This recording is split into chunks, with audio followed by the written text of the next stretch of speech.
Sir मेरी आपसे एक रिक्वेस्ट है, मूवी में आपका एक डायलॉग है जी। पूरी मूवी 9 रसों के ऊपर बेस्ड है। हाँ तो वही एक डायलॉग जी। Can we do it in all the 9 ras हाँ कर सकते हैं। स्टार्टिंग विद हास्य रस। हाँ सर ठीक है। डायलॉग कौन सा, वो लेस में इसके वाला? हाँ जी वही वही हाँ ठीक है, ओके डन। हाथ से रस करना हास्य पड़े। रस।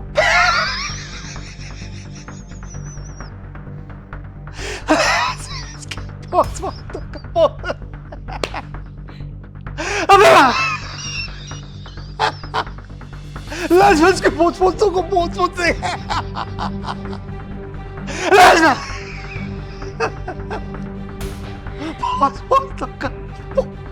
बहुत श्रृंगार रस।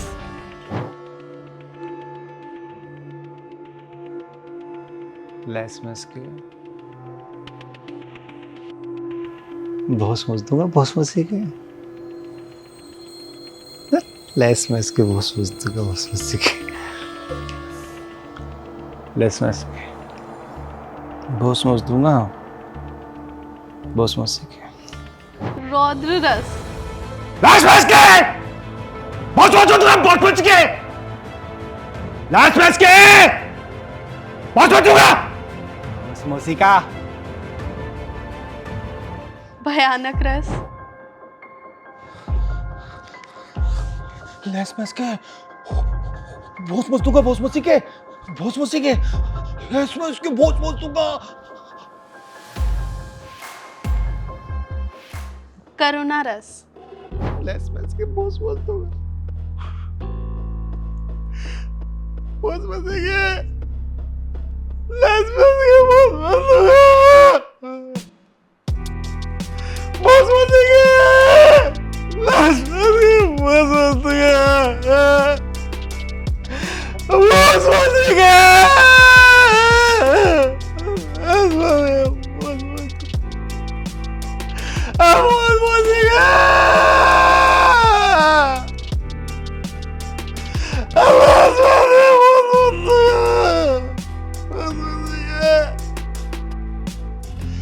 विभस्त रस। लेस में इसके बहुत समझ दूंगा, बहुत समझ के बहुत समझ के लेस में इसके वीर रस।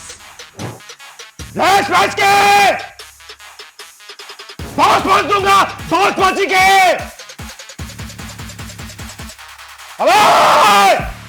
लेस में इसके बहुत समझ दूंगा, बहुत समझ के लेस में इसके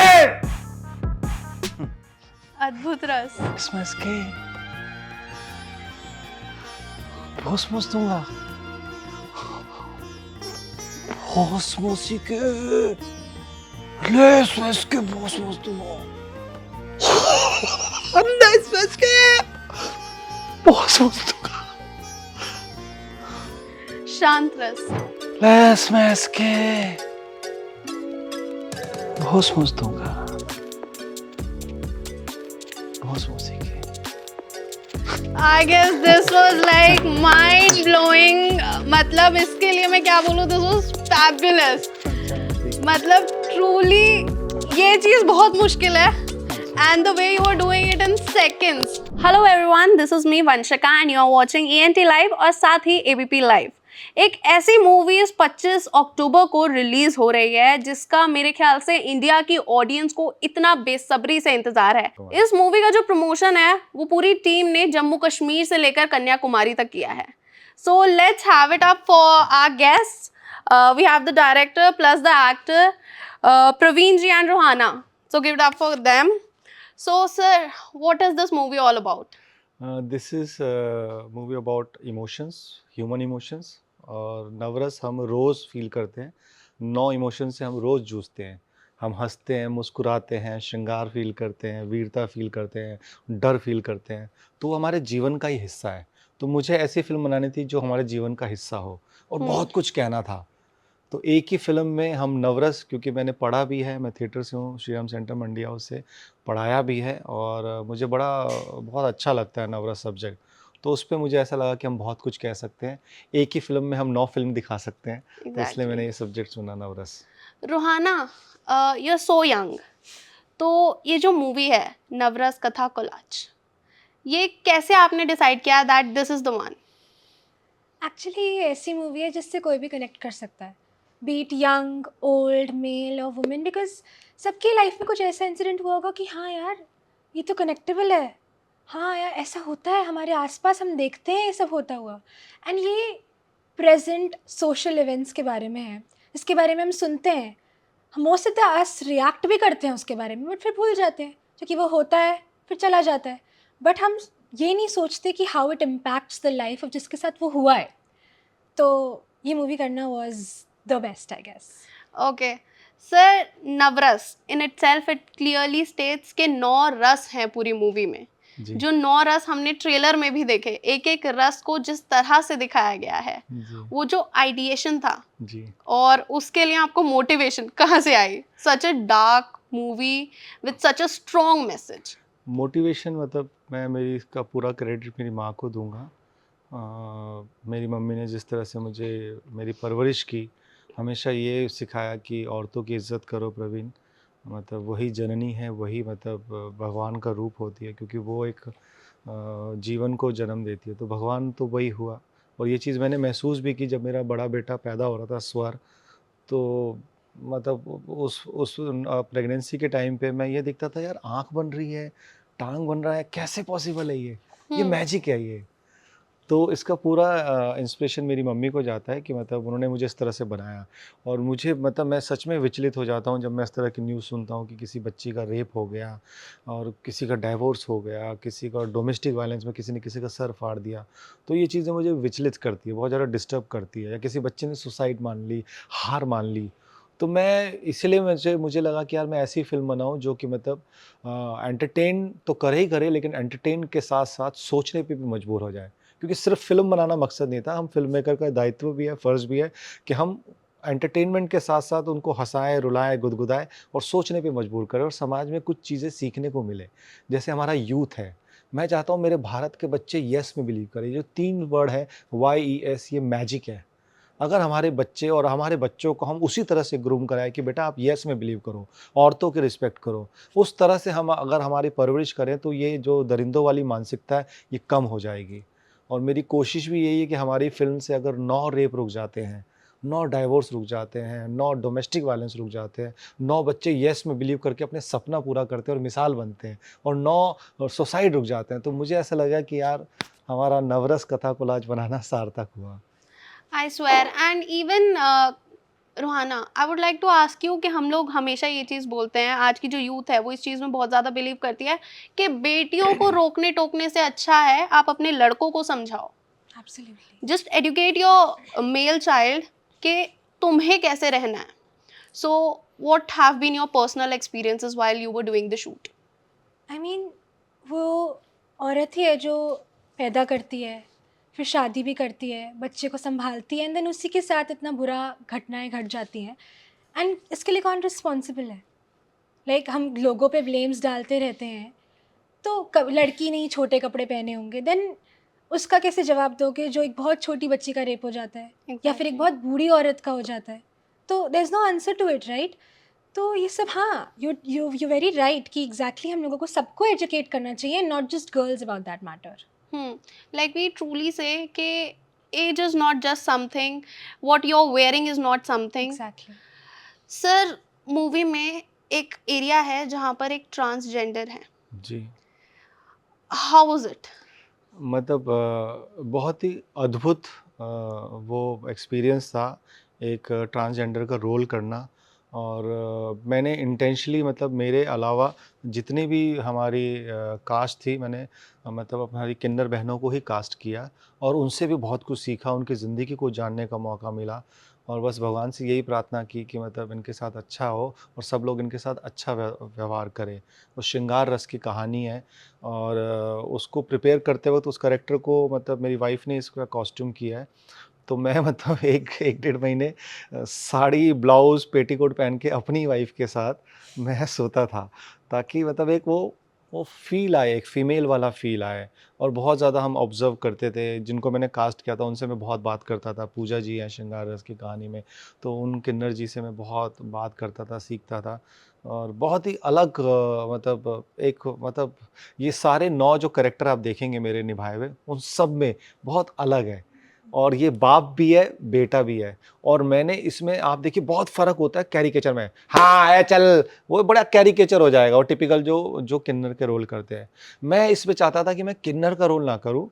मैं है ठीक है, मुझे फिज़िकली भगवान ने किन्नर का एक बॉडी बना के दिया है, लेकिन मैं इसमें एक माँ का रोल प्ले करना चाहता था। तो मैंने मेरी वाइफ़ को ऑब्ज़र्व किया कि वो मेरे स्वर के साथ कैसे करती रहती है, कितना ध्यान देती है। अरे उसको बैठना ही है, उसको चिंता हो जाती है। मैंने मेरी मम्मी को ऑब्ज़र्व किया, तो मेरी मम्मी और मेरी वाइफ़ जो मेरे बेटे को ध्यान देती है, अपने बेटे मतलब स्वर में मेरे बड़े बेटे को, उनके जो इमोशंस हैं, वो मैंने डालने की कोशिश की इस कहानी में, क्योंकि इसका नाम है बाबा माई। ये बाबा भी है, माई भी है, कचरे में डाल के फेंक गए और ये पालती है, पोसती है। तो मैं ही तेरी बाबा, मैं ही तेरी माई। तो उसमें मैंने कोशिश की कि मैं माँ लगूँ। तो पूरे माँ वाले फीलिंग है, वो शादी भी कर रही है, उसको विदा भी हो रही है। और एक ऐसी अद्भुत कहानी है ये कि मतलब मैं भी कुछ बोल नहीं सकता, लेकिन ये जो श्रृंगार रस की कहानी है, ये श्रृंगार रस जनरली जाना जाता है पति-पत्नी के लिए। लेकिन आप फर्स्ट टाइम देखेंगे हमारी नवरस कथा कोलाज में कि श्रृंगार रस जाना जाएगा बाप और बेटी के लिए। और बाप बेटी के एंगल से हमने श्रृंगार किया है। वो क्या घटना है, वो देखने के लिए आपको नवरस कथा कोलाज देखनी होगी। श्योरली वो तो हम देखेंगे सर, लेकिन आपने अभी जो एक बात कही ना कि getting into the female thing, जी, जी, जी। कि आप खुद आपने एक्सपीरियंस किया कि साड़ी वगैरह पहनी, जी, जी। It takes a lot. जी, जी, मेरे जी। ख्याल से बहुत मुश्किल है एक मेल के जी, जी। लिए टू गेट इनटू दैट। वो उसका रीज़न ये था कि मैं चाहता था कि मतलब मैं इसमें लीड कर रहा हूँ, 9 रोल कर रहा हूँ, तो मेरे दिमाग में ये नहीं था कि कुछ हीरो है, लीड है, ऐसा कुछ नहीं। मैं चाहता था कि मैं इंसान लगूँ, मैं कैरेक्टर लगूँ। वो जो कैरेक्टर जो मुझे दिया गया ना, मैं वो लगूँ। जैसे शांत रस की कहानी आपको मैं बताऊँ, शांत रस की कहानी में मैंने वेट पुट ऑन किया, मैं गंजा हुआ और उसकी जो आवाज़ थी वो अनहाइजीन आदमी है। वो खुजली करता रहता है, डकार लेता है, तो मैं चाहता था उसकी आवाज़ भी ना थोड़ी अनहाइजीन हो। ऐसी हो कि मतलब बड़ा ही जैसे हम वो कुछ ऐसा हिला देते हैं तो इरिटेट नहीं होता। तो उसकी आवाज़ पे मैंने काम किया। वो जैसे मैं आपको करके बताता हूँ, "ओ यार पिंकी यार, ओ यार मैं हूँ नहीं है।" तो इस तरह की वो आवाज़ हो। तो ऐसे ही मैंने 4-5 आवाज़ मिक्स करके उस आवाज़ पे काम किया और वेट पुट ऑन किया। तो मुझे ये था कि मैं कैरेक्टर लगूँ। तो आप इसमें देखेंगे ना कि 9 ज़िंदगी और इसका मुझे बेस्ट एग्ज़ाम्पल मिला हमारे जब फेस्टिवल की स्क्रीनिंग हो रही थी ना, क्योंकि मैं इतना ऐसा कोई पॉपुलर फेस हूँ नहीं, मतलब मैंने सीरियल्स किए हैं लेकिन वो उतने ज़्यादा पॉपुलर हुए नहीं। मतलब जो Okay. हमारे इंडस्ट्री के या मेरे घर वालों ने देखे वही देखे हैं, उस तरह से कोई पॉपुलर हुआ नहीं। तो जब फेस्टिवल में हमारी फ़िल्म चलती थी, तो 4th और 5th स्टोरी तक आते थे, अबे यार ये एक ही आदमी है जो ये 9 रोल कर रहा है। तो ये हमारी जीत थी कि मतलब उनको पता नहीं लगा कि एक आदमी ने 9 रोल किए हैं। तो वो मेरा टारगेट मतलब मेरा अचीव एग्जैक्टली, हुआ। मेरे को भी नहीं पता लगा था ये। अच्छा, आपको नहीं पता था? नहीं, नहीं, मैंने इसमें 9 रोल दिस किए इज हैं। सो सरप्राइजिंग। अच्छा, अरे वाह! ये तो दिस ये इज तो सच अ बहुत No, huge he is a thing. one-man army, जी, जी, totally. जी। इसमें मैंने 9 रोल किए हैं, इसको लिखा भी है, स्टोरी, हाँ। स्क्रीन प्ले, डायलॉग डायरेक्ट भी किया है, प्रोड्यूस भी किया है। तो शुद्ध शाकाहारी नेपोटिज़्म है इसमें। नहीं, हम ऐसा नहीं बोलेंगे बिकॉज़ जी। I have seen the strong characters in the movie. जी, जी। और रूहाना, आप ये जो मूवी का प्रमोशन हो रहा था इतना लार्ज स्केल पे, were you a part of it? इनका एग्ज़ाम चल रहा था। मेरी बहुत इच्छा थी ये आए, जॉइन करें। मैं लगातार पारसी और सनी के टच में था इनके पेरेंट्स से। वो भी चाहते थे बट एग्ज़ाम चल रहा था। It's okay, but I education am is happy also कि मतलब इम्पोर्टेंट। आज ये प्रेस के टाइम पे, चैनल विज़िट के टाइम पे रूहाना है, क्योंकि इस बच्ची ने बड़ी मेहनत की। हमारा एक चंक था जहाँ पे मैंने रूहाना को बोल दिया था कि आप एक शब्द नहीं बोलेंगे। मतलब 7 दिन का हमारा शूट था ट्रैवल के साथ। तो उस ट्रैवलिंग के दौरान शूट में मतलब अलाउड नहीं था रूहाना को कि वो एक भी शब्द बोले। ओके। कोई फ़ोन नहीं, कोई कुछ नहीं, चुप रहना उसको। उसके कैरेक्टर को हमने इस तरह से करवाया। Which was challenging for me because मैं बहुत ज़्यादा बोलती हूँ हाँ, usually. तो बस चुप रहने के लिए मुझे जैसे ही बोला गया, I was like, oh no, चुप ठीक है कैसे कोई रहूँगी बात मैं? नहीं. और उनके पेरेंट्स के लिए भी वो था कि उनको भी आदत पड़ गई कि रूहाना की आवाज़ नहीं सुनाई दे रही। हाँ, सो रूहाना, एक ऐसी स्ट्रॉन्ग मैसेज वाली मूवी करना, being a girl, was it difficult, was it traumatising at any point? I'd say it was important because सबको पता लगना चाहिए कि एक घटना के बाद जिसके साथ वो हुई है उसकी लाइफ पे कैसे इम्पैक्ट होता है, उसकी फीलिंग्स पे क्या इम्पैक्ट पड़ता है, which is very important for the Janata to know. क्योंकि हमारे आसपास हो रही हैं ऐसी चीज़ें, हम ध्यान भी दे रहे हैं उन पे, बट फिर भूल जाते हैं. एंड वी शुड नो कि हाँ ये बुरा है जो हम कर रहे हैं. लाइक यू सेड, हमें सबको एजुकेट करना चाहिए, and this was very important. इस मूवी में मेरा ये पार्ट होना वाज वेरी इंपॉर्टेंट, ताकि सबको ये मैसेज मिले that the people who are doing that is very wrong and we should spread this kind of awareness. मेरे ख्याल से इंडिया में हम बहुत कोशिश कर रहे हैं, लेकिन स्टिल ये जो केसेस हैं, crimes against women, transgenders, even male, if we are talking about feminism, some people might take it wrong that it is just for the girls, but I believe it is for everyone. हर किसी के लिए equality बहुत ज़्यादा important है. लेकिन आप लोगों को क्या लगता है, कहाँ लैग कर रहे हैं कि हमारी कंट्री में अभी तक केसेस आ रहे हैं एंड कुछ टाइम हम लोग उस बारे में बात करते हैं, but we tend to forget. क्या कॉज हो सकता है सर? दो ही कॉज हो सकते हैं. एक तो बहुत स्ट्रिक्ट रूल्स बने, मतलब ऐसी दर्दनाक मौत और ऐसी दर्दनाक सज़ा होनी चाहिए ताकि वो मिसाल बने, है ना. आने वाले जो आज के बाद अगर मैं कहूँ, अगर मुझे ऐसी पावर दी जाए तो मैं आने वाले जो भी रेप या इस तरह के केसेस आएंगे, मैं ऐसी खौफनाक सज़ा दूंगा कि क्योंकि बेशक ये 60, 70, 80 लोगों को वो खौफनाक सज़ा मिलेगी उस तरह की रेप करने पे, लेकिन वो आने वाले 70 लाख लड़कियां, बच्चियों की ज़िंदगी बचा देगी. तो वो बेस्ट है कि मतलब जो रेप करता है उसको ऐसी सज़ा दी जाए कि मतलब लोगों के रोंगटे खड़े हो जाएं, लोगों को मिसाल बने. और क्योंकि डर, और अब ये अगर ऐसे नहीं सुन रहे तो इस तरह से सुनना चाहिए. फिर दूसरा, हमें जैसे हम बोल रहे हैं कि मतलब हमें अभी से बच्चों को उस तरह से ग्रूम करना पड़ेगा, बच्चों को उस तरह से पालना पड़ेगा. जैसे मैं आपको बता रहा था कि कच्चा घड़ा होता है, जैसे मेरी माँ ने मुझे ग्रूम किया कि लड़कियों की इज्जत करो, वो करो. उसका नतीजा ये हुआ कि मैंने फिल्म बनाने की सोची तो वुमेन सेंट्रिक फिल्म बनाई. तो ये भी एक सोच का नतीजा है. तो ऐसे ही हम अगर हमारी जो बच्चों को उस तरह से परवरिश दी जाए, उस तरह की एजुकेशन दी जाए गर्ल्स के पॉइंट ऑफ व्यू से, गर्ल्स को देते हुए कि भैया वो है, और सच में क्रिएटर तो वही है. जो स्त्री truly. अपने जिस्म में आंखें, सांसें, धड़कनें, शरीर, हड्डियां बना सकती है, तो वो तो भगवान का रूप हुई. और आप भगवान को कैसे मसल सकते हो, कुचल सकते हो, हाथ उठा सकते हो. तो उस सोच पे काम करना ज़रूरी है. तो वो होगी तो मुझे लगता है डेफिनेटली परिणाम अच्छे आएंगे. बिल्कुल sir. Rohana, talking about the movie, इतने सारे एक्टर्स हैं, सर ने इतने सारे रोल्स किए, लर्निंग हुई? बहुत ज़्यादा, बहुत ज़्यादा. What are your Truly. Takeaways? क्या क्या सीखा? सबसे पहला तो ये that hard work totally pays off. ये मुझे प्रवीण अंकल ने सिखाया है, टू बी ऑनेस्ट. इतना हार्ड वर्क किया हम लोग ने, -10 डिग्रीज में शूट करा है. एंड ये बहुत ज़्यादा केयरिंग है, यू नो. मुझे पता लगा है कि आसपास के लोगों को कंफर्ट, प्यार, केयर से कैसे ट्रीट किया जाता है. बिकॉज मैं, जैसे हम शूट कर रहे थे कश्मीर में, तो ही वाज लाइक, जैसे ही मैं कट बोलूँ ना, अंगीठी आ जानी चाहिए, ब्लैंकेट आ जाना चाहिए, किसी को ठंड नहीं लगनी चाहिए. तो ये केयर, प्यार से जो कोई चीज़ बनती है, फिर उसका इम्पैक्ट बहुत ही अलग, डिफरेंट और अच्छा होता है. तो हाँ, पहले तो hard work, that was the most important, I guess. Sir मेरे ख्याल से ये चीज़ सुनना, and I can see a family sort of a relation because she जी. Straight away said uncle. जी जी जी जी. कैसा लगता है? अच्छा है, ये बच्ची है हमारी, मतलब मेरे बेटे ने इनके साथ काम किया था गंगा में, तो इनके अपोजिट थे वो. और हम लोग, मतलब ये लोग शूट करते थे और हम लोग मज़े लेते थे, इनके पेरेंट्स और हम लोग गप्पे मार रहे, ये लोग वो करते थे. तो तभी से हमारी बहुत अच्छी बॉन्डिंग है. और इस प्रोजेक्ट में मैं स्पेशली, क्योंकि मैं एक बड़ा अभी एक स्मॉल प्रोड्यूसर हूँ और अभी उभर ही रहा हूँ, तो मुझे ऐसा, क्योंकि मैंने इतना कुछ देखा था कि बजट ऐसे फैल जाता है, तो मुझे ऐसी टीम चाहिए थी जो मेरे घर जैसे हो, जिनको वैनिटी नहीं दो चलेगा. कश्मीर में कोई वैनिटी नहीं थी, है ना, पंजाब में कोई वैनिटी नहीं थी. तो मैं ऐसे लोग चाहता था जो, मतलब जिनका मकसद हो सपोर्ट करना और सिनेमा करना.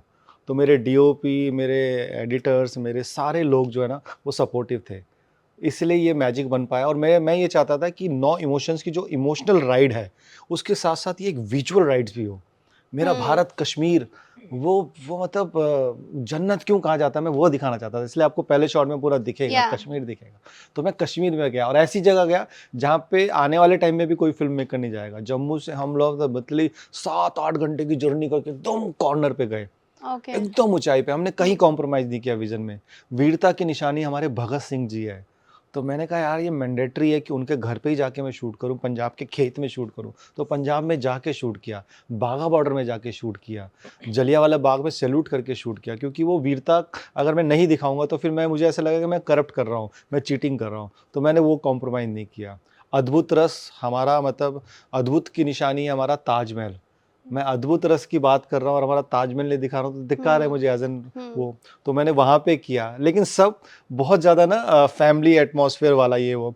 जैसे मैं आपको अद्भुत रस की कहानी बताऊँ तो मेरे स्टूडेंट है पार्थ राणा, उनका ना बैंकेट हॉल है शादी का।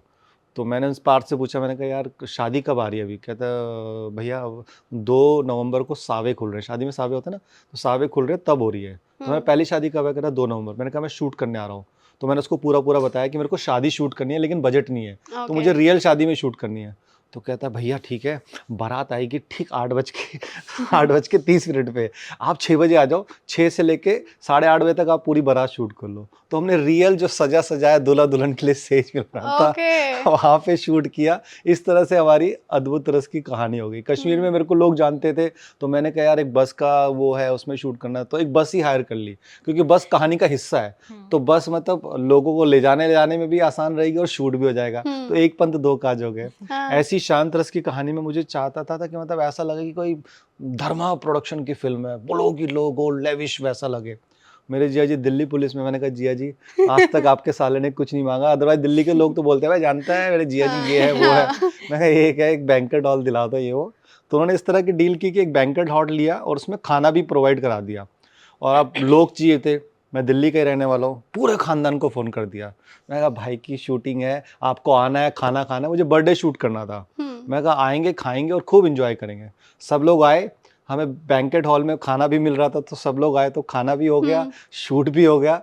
ऐसे मतलब गणित को ठीक करते हुए जुगाड़ जुगुड़ करके हमने ये फिल्म बनाई। जैसे करुणा रस की कहानी में मुझे एक छोटा सा घर चाहिए था जहाँ पे डोमेस्टिक वायलेंस और डार्कनेस चाहिए। तो मेरे डीओपी ने कहा ये तो एकदम लेविश टाइप का है।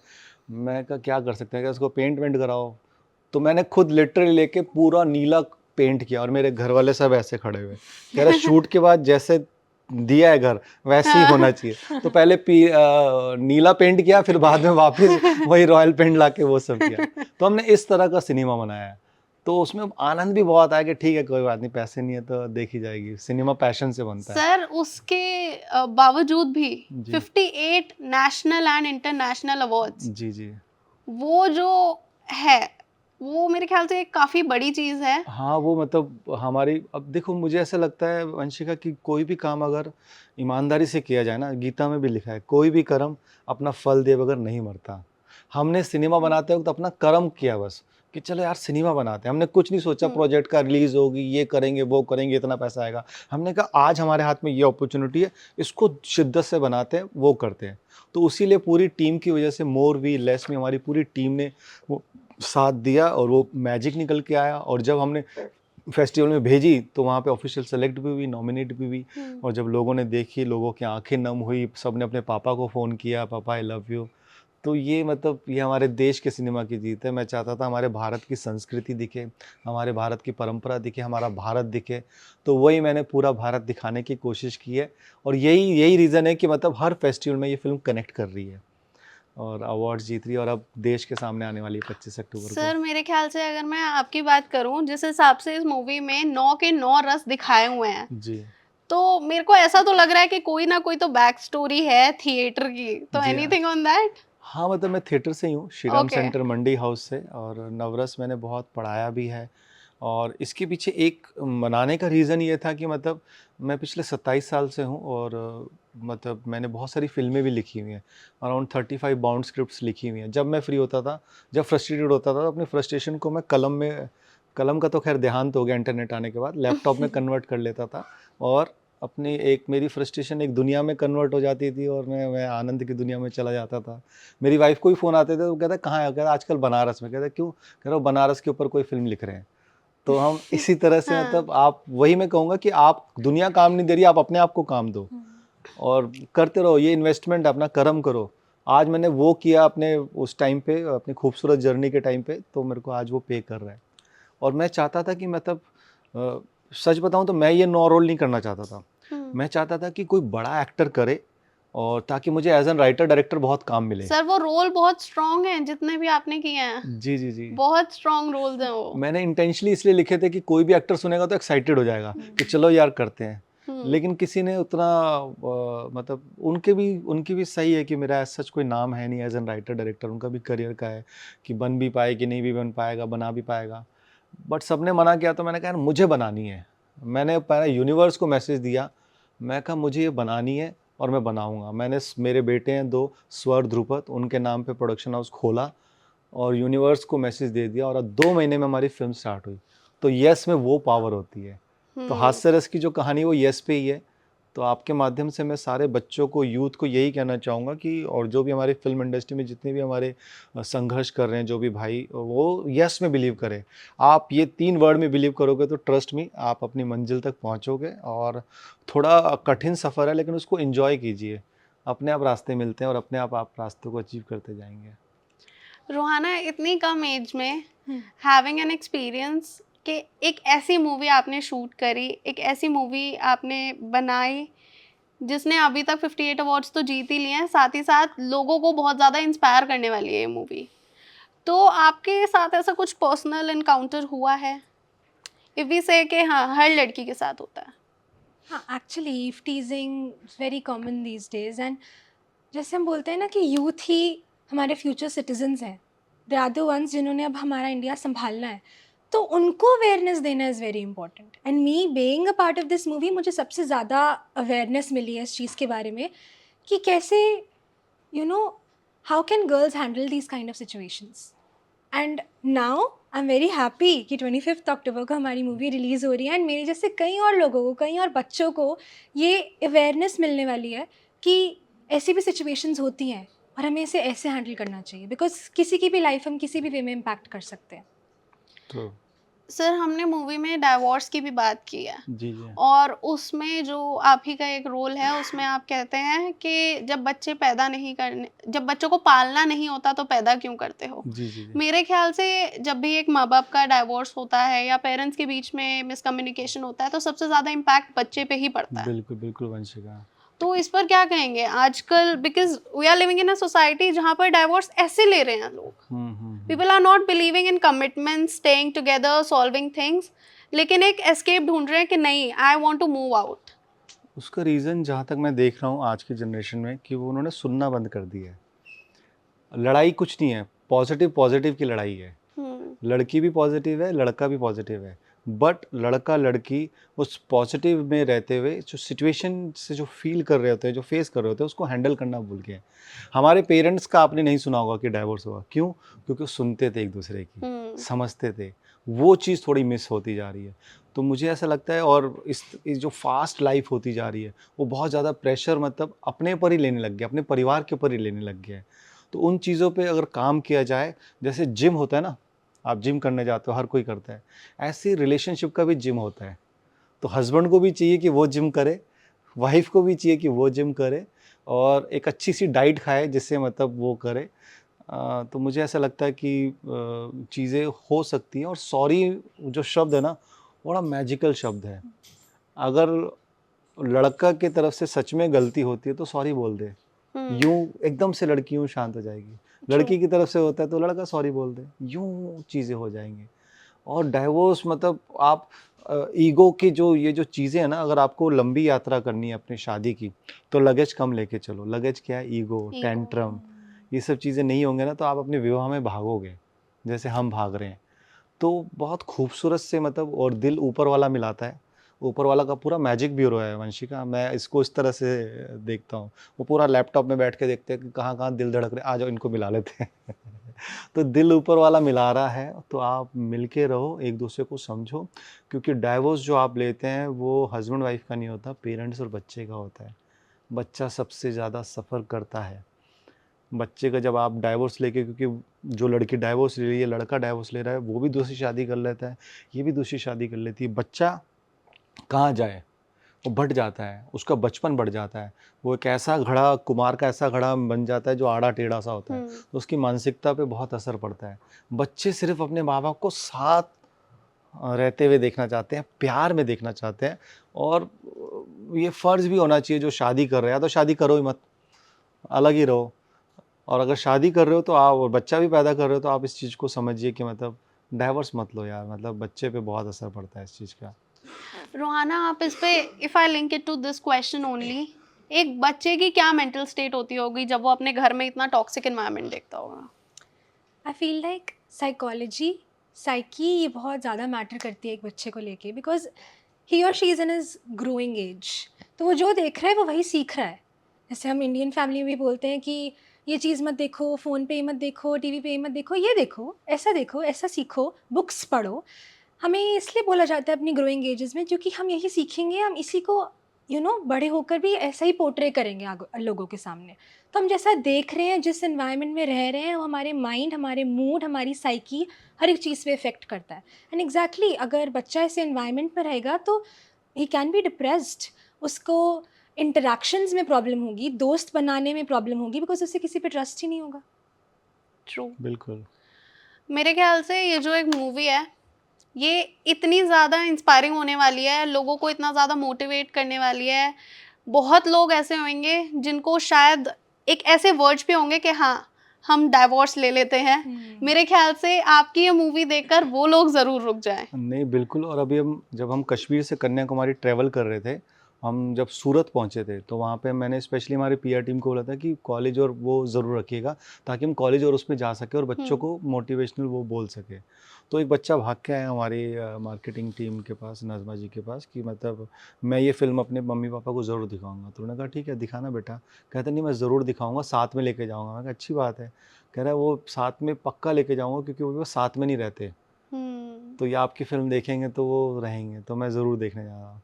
तो देखिए, ये एक सिनेमा की जीत है, जो हमारी सोच की जीत है, कि मतलब बच्चे को भी इतना कनेक्ट कर गया कि ये हाँ। थॉट है कि देखो, मेरे को अपनी मम्मी के साथ, मम्मी पापा को एक साथ दिखाना है, कि क्या पता वो साथ हो जाए। एक बच्चा सबसे ज़्यादा जी। डिप्राइव्ड हो जाता है जब बहुत वो ज़्यादा, अपने घर में बहुत ये ज़्यादा चीज़ बेचारा, देखता है। मतलब उसको चाहिए, मम्मी चाहिए साथ में, पापा चाहिए, उसको नहीं लेना देना आपकी लड़ाई से। बच्चे को बस मम्मी पापा एकदम साथ चाहिए। सर, मैं ये कश्मीर से कन्याकुमारी वाले प्रमोशन की बात करूँ, इतने वाइड स्केल पे आपने किया, कैसा एक्सपीरियंस था? पब्लिक का क्या रिएक्शन आया? बहुत ही अद्भुत, मतलब मुझे ऐसा लगा कि ऑस्कर अवार्ड मिल गया। मतलब मुझे कुछ समझ नहीं आया था वंशिका, जब मैंने सोचा कि मैं फ़िल्म रिलीज़ करूं, तो कहाँ से मैं इतना बजट लाऊंगा, कहाँ से मैं होर्डिंगें लगाऊंगा, क्या करूंगा, मेरे को कुछ समझ नहीं आया। तो मैंने मेरी पीआर टीम को डिसाइड किया कि मेरा मन है कि मैं कश्मीर से कन्याकुमारी ट्रैवल करूं और मेरे भारत के लोगों से हाथ जोड़ कर रिक्वेस्ट करूं। तो बड़े एक्साइटेड हुए, कहते तो बहुत अच्छा है, उन्होंने भी हमारे साथ ट्रैवल किया। तो ऐसे हम 7-8 लोगों की, अंकित दीक्षित जो हमारे ब्लॉग बनाते थे, वो ऐसे 7-8 लोगों की हमारी टीम निकल पड़ी कश्मीर से कन्याकुमारी। और जब हम कश्मीर में पहुँचे, तो आज भी वहाँ पे ना ग्राउंड में, मतलब पार्क में बैठ के बच्चे बर्थडे बनाते हैं, ऐसे हाँ। सेलिब्रेट करते हैं, जो हमारे भारत में हुआ करता था। तो वो डिस्कवर करने का मुझे बहुत मज़ा आया, और मैंने हक से कहीं पे भी, मतलब कुछ भी बात चले ना, मैं बोर्ड लेके पहुँच जाता था कि हमारी फ़िल्म आ रही है, आप प्लीज़ सपोर्ट करो। ट्रेन क्या, बस क्या, वो नागपुर पहुँचे तो डॉली, वो डॉली डॉली चाय चाय वाला, वाला। वहाँ पे पहुँच गए कि वहाँ पे भिड़ती, अरे वहीं पे डॉली हाँ। चाय वाला के साथ खड़े हो गए कि देखो हमारी फ़िल्म आ रही है। तो ऐसा देश ने जो सपोर्ट किया ना, किसी ने चाय पिलाई, किसी ने क्या किया, किसी ने मेरा इमीडिएटली हमारे इंस्टाग्राम को फॉलो करके हमारे ट्रेलर को फॉरवर्ड किया, ग्रुप बन गए लेडीज़। एक चंडीगढ़ में, जलंधर में, मतलब एक किटी पार्टी का ग्रुप चल रहा था, तो हम ऐसे ही क्रॉस कर रहे थे, देखा वो बैठे हुए हैं, 15-20 लेडीज़ बैठी हुई है। मैं बोर्ड पकड़ के सीधा चला गया, मैंने कहा आंटी जी, मैंने ये फ़िल्म बनाई है, ऐसे-ऐसे। और सबने मेरे साथ फ़ोटो खिंचाई, क्लैप मार रहे हैं, और कुछ मीठा पड़ा था तो मीठा खिला रहे हैं, और अपने किटी पार्टी ग्रुप में हमारा ट्रेलर डाल रहे हैं, ग्रुप बन रहे हैं। अचानक मेरे को, मैं देख रहा हूँ कुछ 1000 लोगों के ग्रुप में मेरा नाम भी ऐड है। मैं देखा कौन है, फिर वो इंट्रोड्यूस कर रहा है कि ये देखो पहले फ़िल्म मेकर है, ये हमारी ज़िम्मेदारी है, इसको करें। तो ऐसे ग्रुप्स बने। हमने नए चैनल में वंशिका हमारा ट्रेलर डाला था, कोई मतलब बड़े प्लेटफॉर्म पे नहीं। मैंने खुद ही अपने ट्रेलर, अपना चैनल खोला, स्वर धुपद प्रोडक्शन, और उसमें डाल दिया। कोई उसमें कुछ फॉलोवर नहीं था, एक ही सब्सक्राइबर था। तो जैसे ट्रेलर डाला और कश्मीर से कन्याकुमारी की यात्रा करी, आज देखिए 32 लाख लोगों ने देख लिया। हाँ। तो कितनी बड़ी बात है ये, इस सिनेमा की एक इंडिपेंडेंट फिल्म मेकर की जीत है कि लोग मतलब सुनते हैं, सबकी मुस्कुराहट, जो आप मुस्कुराहट दे रहे हैं ना अभी, जो आप फील कर रहे हैं, ऐसे ही पूरे भारत ने फील किया। और जब हम कन्याकुमारी पहुंचे तो ऐसे ऐसे लग रहा स्लो मोशन में गाना, शाबाशियाँ हम ऐसे ही कर रही है, सबने कर दिखाया, क्योंकि आज तक किसी ने किया नहीं। हमने तो एक तरह से इतिहास के पन्नों में नाम रख दिया कि पहला कोई फिल्म मेकर है जो ऐसे कश्मीर से कन्याकुमारी चला। हाँ। और फिर मेरे जो कास्टिंग दोस्त हैं या जो हमारे जो संघर्ष कर रहे हैं, वो उन सब बिरादरी में ना मुझे मतलब वैसा बना दिया कि और एक आदमी निकला हुआ है कश्मीर से कन्याकुमारी। कई डायरेक्टरों को जोश आ गया, अरे यार ये कर सकता है, हम भी कर सकते हैं। हाँ। तो यही मैं चाहता हूँ कि आप इंडिपेंडेंट फिल्म मेकर को आप हौसला दीजिए, उनके पास बहुत हौसला है, बहुत अच्छा सिनेमा बनाते हैं। अगर पूरे देश ने हमें सलाम किया, हमारी फिल्म को देखा, तो मेरे माध्यम से बहुत सारा टैलेंट आने वाले टाइम में हमारे भारत को देखने को मिलेगा। सर आपका ये जो जज्बा है ना, जैसे मैं देख रही हूँ इस टाइम पर आप इतने ज्यादा एक्साइटेड हो जी। इस मूवी के लिए, जी जी। तो ये ट्रूली दिखा रहा है कि आपने मूवी के लिए कितनी मेहनत करी है। हाँ, मेहनत बहुत और की। मैं इस चीज के लिए तो आई एम डेफिनेटली श्योर कि ये मूवी रंग तो लाएगी। आपकी जो thank मेहनत you। है वो बिल्कुल रंग लाने वाली है, क्योंकि इतना जो एक स्ट्रॉन्ग मैसेज की मूवी है ना, हमारी ऑडियंस को इसकी वेट है। बिल्कुल, आज भारत को ज़रूरत है ऐसी फ़िल्में देखने की, क्योंकि सीखें कुछ, मतलब हमारी फ़िल्म से 9 रेप रुक जाएँ, 9 डाइवोर्स रुक जाएँ, बहुत अच्छा हो जाएगा, 9 डोमेस्टिक वायलेंस रुक जाए तो अच्छा लगेगा कि यार चलो ठीक है, हमने कुछ कंट्रीब्यूट किया हमारी सोच के माध्यम से। वही है। सो रुहाना, हमारी जो छोटी ऑडियंस है जो हम बोलेंगे हमारी यंग ऑडियंस है, जो कि आपके जैसा माइंडसेट रखते हैं, जो नहीं रखते हैं, वो इस मूवी को देखकर इंस्पायर होने वाले हैं, उनके लिए क्या मैसेज होगा आपका? मेरा यही मैसेज रहेगा कि always believe in your self, what ever you manifest you can do it, and अपना ध्यान रखो, that is the thing you have to keep in your Primary mind. thing. Take care of your environments, take care of yourself, and love yourself. That is the most important. Sir हमारी audience के लिए आपका एक message कि हाँ movie तो definitely देखेंगे, लेकिन उसके साथ आपने ये जो 9 रस दिखाए हैं और इन 9 रस में जो अलग अलग स्टोरीज हैं, जी, जी। उनके बारे में कुछ बता दीजिए, कुछ कह दीजिए ऑडियंस को।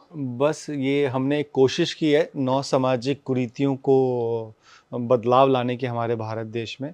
तो ये फ़िल्म आपको हँसाएगी, रुलाएगी, गुदगुदाएगी, और जितने भी हमारे अभिनय में जो रुचि रखते हैं, जो अभिनेता बनना चाहते हैं, जो भी बच्चे, उन सब के लिए अपने आप में ये एक्टिंग कोर्स है, क्योंकि आपको देखने को मिलेगा इसमें 9 रूप, 9 एक्सटर्नल कैरेक्टराइजेशन देखने को मिलेगा, जिसमें पूरा फिजिकल ट्रांसफॉर्मेशन है, 9 इंटरनल कैरेक्टराइजेशन देखने को मिलेगा। वो अपने आप में एक छोटा सा एक्टिंग कोर्स होगा 2.5 घंटे का। तो आप वो एक्टिंग कोर्स करने आइए, जो भी बच्चे एक्टिंग सीखना चाहते हैं, तो आपको बहुत आनंद आएगा और आपको समझ में आएगा कि कैरेक्टर होता कैसे, कैरेक्टर को अप्रोच कैसे करते हैं, कैरेक्टर का क्राफ्ट कैसे करते हैं।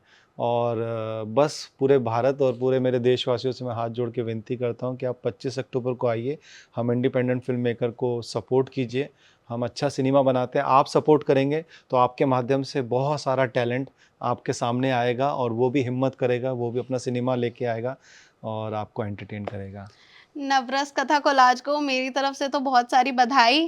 पहले ही 58 अवार्ड्स जीत लिए हैं, आई गेस आगे जाकर बहुत सारे अवार्ड्स जीतने हैं, क्योंकि इतनी स्ट्रॉन्ग मूवी, इतने अच्छी लोकेशंस, जैसे हमने बात करी, आपने अपना जी जान डाला है मूवी के लिए। All the very best, it was so great having you guys. Thank you Vanshika, Thank you so God much. Bless, thank you.